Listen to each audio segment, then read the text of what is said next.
So hopefully I've convinced you that maybe there ought to be a better way. And it turns out there are 5 better ways, and they look like this.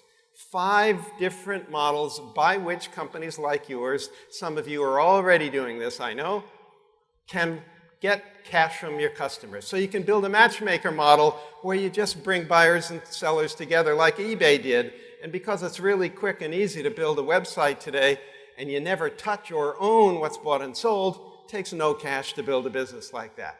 Okay, there are pay in advance models where you just get the customer to pay you sooner. That's what RiseX was doing during the downturn. There are subscription models. We all subscribe to things, right? When do we pay for the subscription? Well, we pay at the beginning, right? And then the goods or the services are delivered later.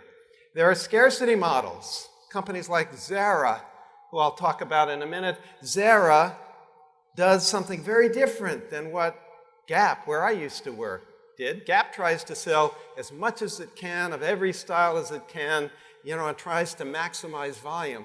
Zara takes a very different view. They say, well, we're just going to put a little bit of each style in the store.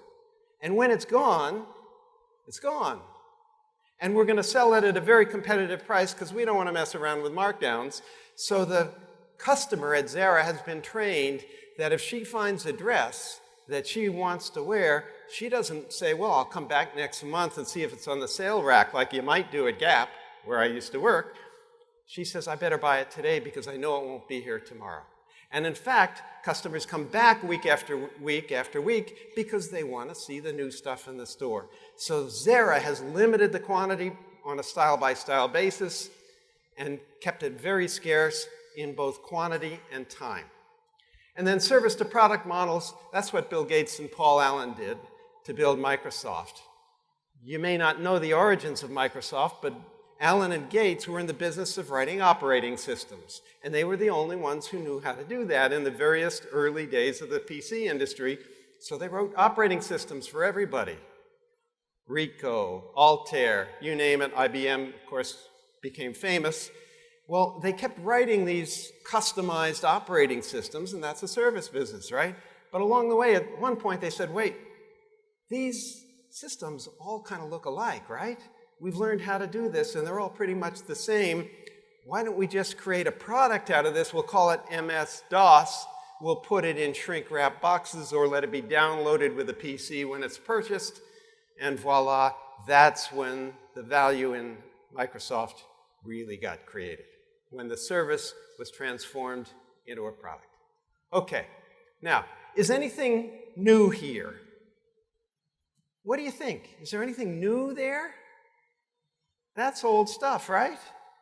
Can you think of some examples of companies that have put these models to work? Any of these models. I'll flip back to the chart so you can see them. Take 2 minutes. Think of some other companies you know that have put these to work. Go. Okay, let's come back together. So, examples of other companies. Is there anything new here? There's nothing new here, guys. This is old, right? It's not new. Pay in advance models have been used forever.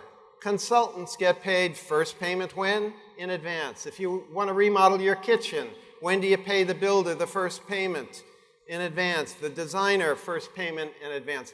Michael Dell, a 19-year-old freshman at the University of Texas, convinced small companies in Austin to pay him 100% in advance for the PC that he promised he would build. If a 19-year-old freshman can do it, so can you. Okay. Matchmakers, eBay, Expedia, lots of them around, right? We've all seen them.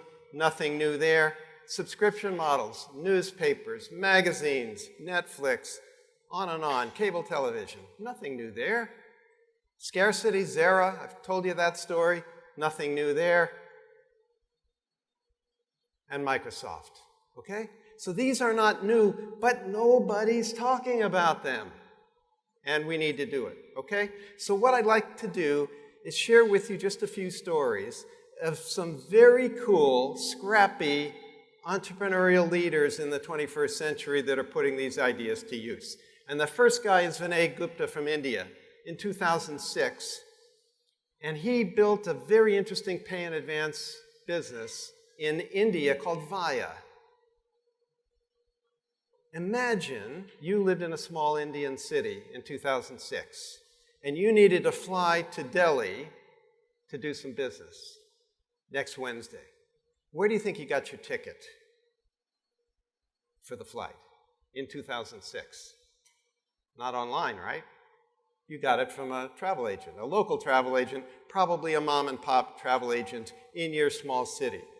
Well, there was a problem in 2006 because when you went to that travel agent to ask for a ticket to Delhi next Wednesday, the travel agent would say, well, come back tomorrow, I'll tell you when you can fly, because they had no real-time ticketing capability. Airlines. So he spent 2 months in his home city of Bangalore and in Chennai signing up travel agents. And in 2 months, he signed up 170 travel agents to the following deal. You give me, Mr. Travel Agent, a $5,000 deposit against which you're going to issue tickets. So there won't be any credit issues going forward. You'll just top up the $5,000 every time you issue another ticket. And I'll give you real-time connectivity into the system, and I'll give you better commissions. Do the math, guys. $5,000 deposit times 170 travel agents in 2 months. How much cash has he got to start the business? $850K. Do you think $850K goes a long way in Bangalore in 2006? A lot of money, right? The business grew very quickly. Travel agents loved it. He brought in an angel investor who had been the managing director of the Thomas Cook travel business in Europe. And did that guy have the right network? Absolutely, he did. So a year in, they had 300 travel agents issuing 3,000 tickets a day. They then took a little venture capital to say, well, let's grow it faster and let's do rail and bus, because a whole lot more rail tickets were sold in India than plane tickets, as you might imagine. Fast forwarding to last year, the business did $500 million in revenue. 2006 to 2014, 0 to $500 million in 8 years. How do you like that growth? Today, Via is the Intel Inside of the travel industry in India, the Philippines, and Indonesia, and practically nobody has ever heard of them in those countries.